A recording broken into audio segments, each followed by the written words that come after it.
Welcome to Stellar Newsium. News YouTube News Hub. Stellar News PH, YouTube News Channel. Subscribe now. Dito sa Stellar Network ay siguradong updated ka sa showbiz news at iba pa. Kaya kung first time mo dito ay mag-subscribe ka na.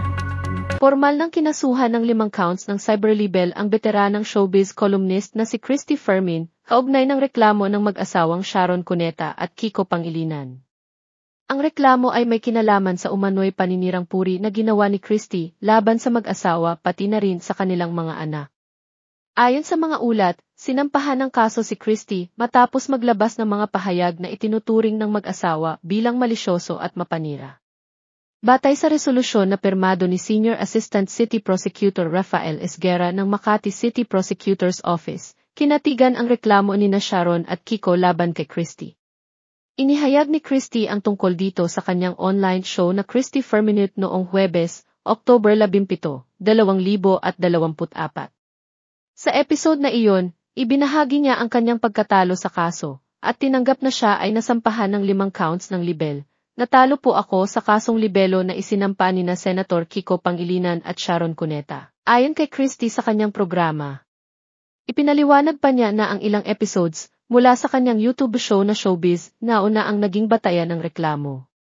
Kasama sa mga pinagtatalunang episodes ang mga pamagat na gisu, ayaw na ng drama, mega may favoritism, palusot ni Sharon booking, diary ni na Sharon at Chris Aquino social media, Sharon Cuneta problemado talaga. At Sharon at Yifi sayang na relasyon, naging emosyonal si Christy nang matanggap niya ang resolusyon ng piskalya at mabasa ang halagang kailangan niyang bayaran para sa piyansa.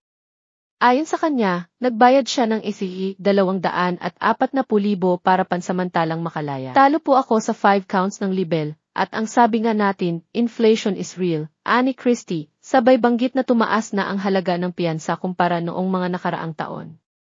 Ikinuwento niya na noong una siyang matalo sa isang kasong libel ay Z10,000 lamang ang piyansa, ngunit ngayon ay umabot na ito sa SE 48,000 kada count. Sa kabila ng pagkatalo, hindi pa rin sumusuko si Christy at nagpahayag siya ng intensyon na umapela sakaling umabot ang kaso sa Court of Appeals o maging sa Korte Suprema. Hindi ito ang katapusan ng mundo. Ang laban po ay di natin urungan, sabi niya ng may determinasyon. Ang reklamo ng mag-asawang Sharon at Kiko ay inihain noong May 1, 2024. Sa kanilang panayam sa Piling Entertainment Reporters, kabilang na ang IFI, ipinaliwanag ni Kiko ang kanilang mga dahilan sa pagsasampa ng kaso. Ayon kay Kiko, napuno na sila sa pagpapakalat ng malisyosong impormasyon ni Christy, na anya'y ginagawa lamang para dumami ang views, subscribers, at share sa social media. Siyempre, alam na natin ang sistema sa social media ngayon. Paramihan ng views, paramihan ng subscribers, paramihan ng shares, kung ano-ano na lang. Paninira at kasinungalingan ang ikinakalat para lang sumikat, para lang dumami ang kanilang views at subscribers. So, hindi tama ito, pahayag ni Kiko. Hindi rin napigilan ni Sharon na maglabas ng kanyang saloobin, na anya ilabis na nakasakit sa kanilang pamilya. Ayon kay Sharon, parang ang sama-sama namin, parang ang sama kong ina, ang sama kong tao. Formal ng kinasuhan ng 5 counts ng cyberlibel ang veteranang showbiz columnist na si Christy Fermin, kaugnay ng reklamo ng mag-asawang Sharon Cuneta at Kiko Pangilinan. Ang reklamo ay may kinalaman sa umano'y paninirang puri na ginawa ni Christy laban sa mag-asawa pati na rin sa kanilang mga anak. Ayon sa mga ulat, sinampahan ng kaso si Christy matapos maglabas ng mga pahayag na itinuturing ng mag-asawa bilang malisyoso at mapanira. Batay sa resolusyon na pirmado ni Senior Assistant City Prosecutor Rafael Esguera ng Makati City Prosecutor's Office, kinatigan ang reklamo ni na Sharon at Kiko laban kay Christy. Inihayag ni Christy ang tungkol dito sa kanyang online show na Christy Ferminute noong Huwebes, October 17, 2024. Sa episode na iyon, ibinahagi niya ang kanyang pagkatalo sa kaso, at tinanggap na siya ay nasampahan ng 5 counts ng libel. Natalo po ako sa kasong libelo na isinampa ni na Senator Kiko Pangilinan at Sharon Cuneta. Ayon kay Christy sa kanyang programa.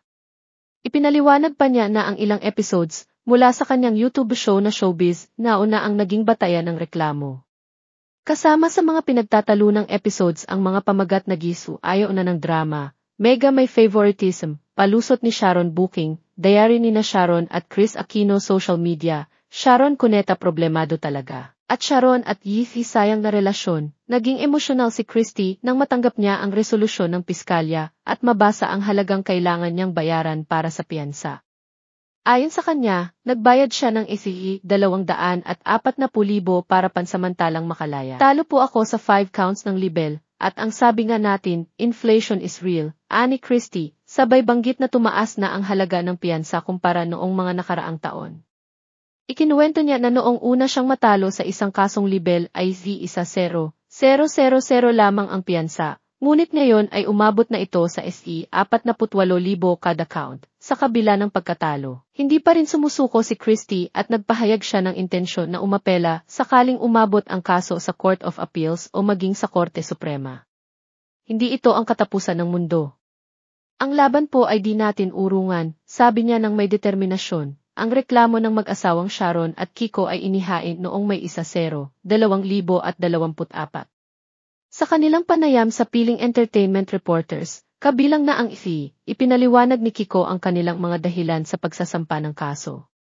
Ayon kay Kiko, napuno na sila sa pagpapakalat ng malisyosong impormasyon ni Christy, na anya'y ginagawa lamang para dumami ang views, subscribers, at shares sa social media. Siyempre, alam na natin ang sistema sa social media ngayon.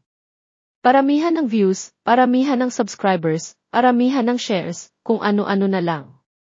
Paninira at kasinungalingan ang ikinakalat para lang sumikat, para lang dumami ang kanilang views at subscribers. So, hindi tama ito, pahayag ni Kiko. Hindi rin napigilan ni Sharon na maglabas ng kanyang saloobin, na anya ilabis na nakasakit sa kanilang pamilya. Ayon kay Sharon, parang ang sama-sama namin, parang ang sama kong ina, ang sama kong tao. Ano ang masasabi niyo sa issue natin today? This has been Angelo, hanggang sa susunod na balita.